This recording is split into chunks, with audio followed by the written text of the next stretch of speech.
오늘 아침 5월 18일 벨라루스와 러시아가 공동 핵훈련을 시작한다고 발표했습니다. 이것은 실제 실탄훈련으로 핵탄두 투발 연습을 포함하고 있습니다.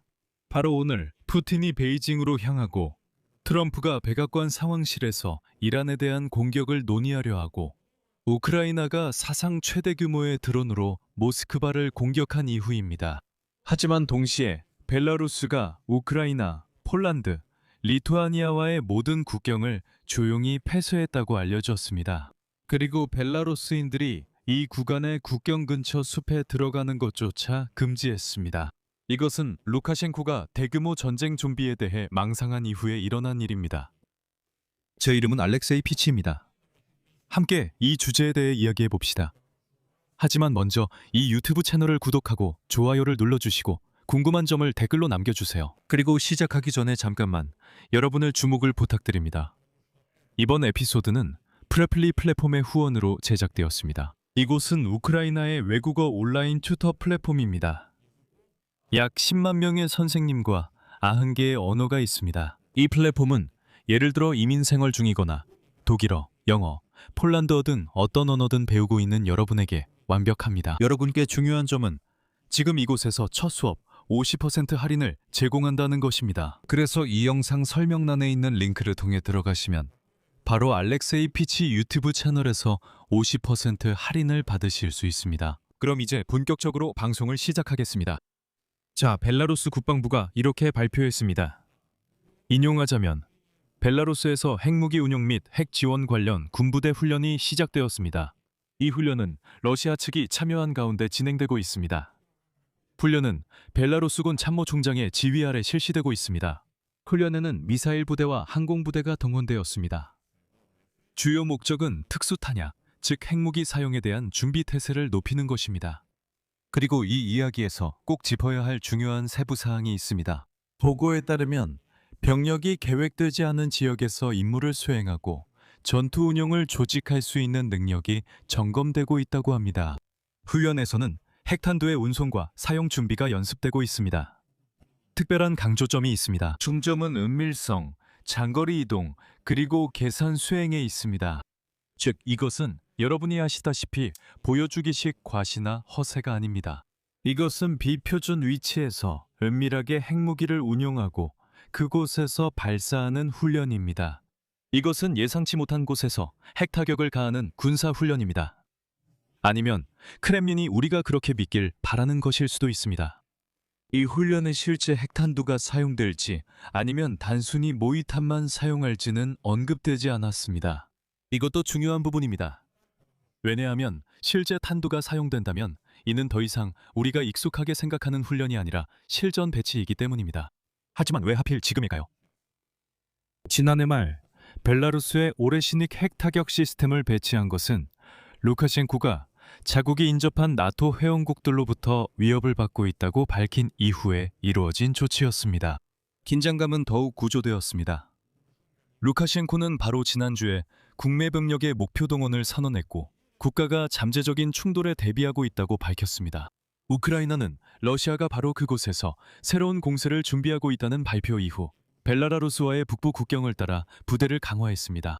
결국 이번 월요일에 실시된 이 핵훈련은 국제적인 핵무기 통제 체계가 더 광범위하게 붕괴되고 있는 상황과 맞물려 있습니다.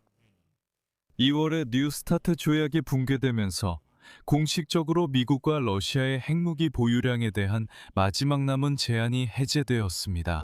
그리고 러시아는 이것을 뭐든 해도 된다는 신호로 받아들였다는 점을 보여주려고 하고 있습니다.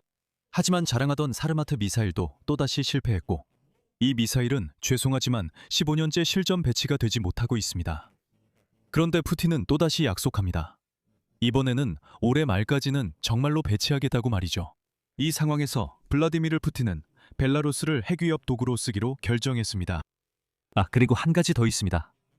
이건 정말 확실히 이해해야 합니다. 뉴스타트, 즉 핵협정이 사라진 이후로 미국과 러시아가 보유할 수 있는 핵탄두의 수에는 법적인 제한이 없습니다. 상한선도 없고 사찰도 없고 검증 메커니즘도 없습니다. 이런 상황에서 벨라루스와 러시아는 이런 보여주기식 핵훈련을 실시하고 있습니다. 이것은 어떤 조약도 위반하지 않습니다. 사실상 위반할 것이 없고 완전히 규칙 없는 새로운 핵 현실입니다. 러시아가 알렉산드르 루카셴코를 어떻게 이용하는지 특히 주목할 필요가 있습니다. 그의 최근 발언은 우리 모두를 다시 생각하게 해야 합니다. 전날 국방 관련 회의에서 루카셴코는 지상작전 없이는 전쟁에서 이길 수 없다고 밝혔습니다.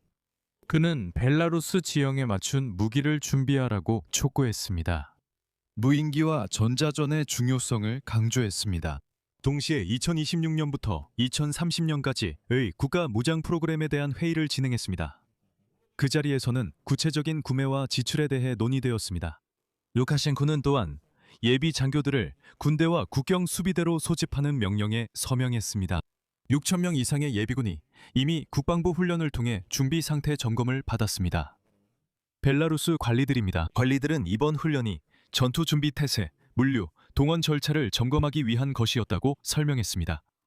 그리고 이에 더해 벨라루스는 오늘 우크라이나, 폴란드, 리투아니아와 접한 19개 지역의 숲 출입을 즉시 금지했습니다. 이에 대해 전 우크라이나 보안국 부국장 야군이 밝혔습니다. 그는 이러한 제한 조치가 군대의 은밀한 이동을 위해 사용될 수 있다고 전했습니다. 가능한 시나리오 중에는 우크라이나 볼린 지역, 로브노 지역, 그리고 원자력 발전소 근처에 대한 위협이 포함되어 있습니다. 수발키 회랑에서의 압박도 있습니다. 또는 공세 없이 우크라이나군을 분산시키려는 것일 수도 있습니다. 여기서 다시 말씀드리자면 벨라루스는 2023년에 러시아의 핵무기를 받아들였습니다. 이것은 마크샨 늪지대, 즉 러시아를 제외하고 핵무기를 받아들인 최초의 국가입니다. 루카셴코는 2024년 말에 벨라루스가 수십 개의 핵탄두를 받았다고 밝혔습니다. 루카셴코 본인은 이렇게 경고했습니다. 인용합니다. 벨라루스의 국경을 침범하는 어떤 행위도 사용된 무기의 종류와 상관없이 즉각적인 대응을 불러올 것입니다. 우크라이나는 이에 반응하며 군 지휘부가 이미 벨라루스와 맞닿은 북부 국경을 따라 병력을 증강했습니다. 이는 그곳에서 새로운 러시아의 공격이 있을 수 있다는 첩보에 대한 직접적인 대응입니다. 벨라루스가 실제로 전쟁을 준비하고 있나요? 제 생각에는 여기서 드러난 사실들은 모두 같은 결론을 가리킵니다. 러시아의 핵무기는 이미 벨라루스 영토에 있습니다. 올해 신익이 배치되었습니다. 핵 사용 훈련이 진행 중입니다. 예비군 동원, 즉 6,000명이 이미 완료되었습니다. 2030년까지의 무장 프로그램이 준비되었습니다.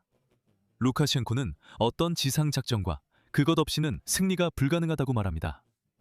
우크라이나는 북부 국경을 강화하고 있습니다. 즉, 최소한 상황을 고조시키는데 벨라루스가 확실히 준비했다는 것은 분명합니다. 비록 벨라루스 국방부의 공식 표현은 이렇게 들립니다. 훈련은 제3국을 겨냥한 것이 아니며 지역의 안전에 위협이 되지 않습니다. 제가 강조하고 싶은 건 러시아의 모든 긴장고조 전에도 똑같이 말했다면 점입니다. 토시 하나까지 똑같았습니다. 그래서 우리는 귀 기울여야 합니다. 그리고 마지막으로 벨라루스에 대해 우리가 이해해야 할 중요한 점이 있습니다. 바로 왜 푸틴이 지금 이걸 필요로 하는가 하는 것입니다. 전략 및 국제문제연구센터는 이러한 전쟁이 세계 안보에 미치는 영향에 대한 분석에서 다음과 같이 언급합니다. 인용하겠습니다. 미국과 이란의 갈등은 모스크바의 단기적인 전략적 이익을 가져다 주었으며 이는 여러 지역에서 미국의 안보 계산을 복잡하게 만들었습니다.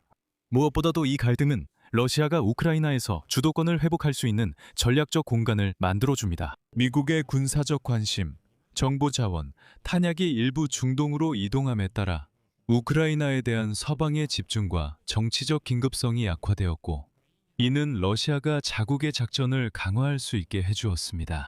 다시 말해 트럼프가 이란을 주시하는 동안 푸틴은 우크라이나에 대한 압박을 강화하려 하고 벨라루스를 통해 나토 국가들에도 압박을 가하려 하고 있습니다. 그리고 이러한 핵훈련이 바로 그 압박의 일부입니다. 여기서 말을 줄이겠습니다. 여러분의 의견과 생각을 이 영상 아래 댓글로 남겨주세요. 채널 구독과 알림 설정, 그리고 좋아요도 잊지 마세요. 이 유튜브 채널의 활동을 지원하고 싶으시다면 영상 설명에 있는 링크와 계좌 정보를 통해 후원하실 수 있습니다. 오늘은 여기까지입니다. 건강 잘 챙기시고 모두 안녕히 계세요.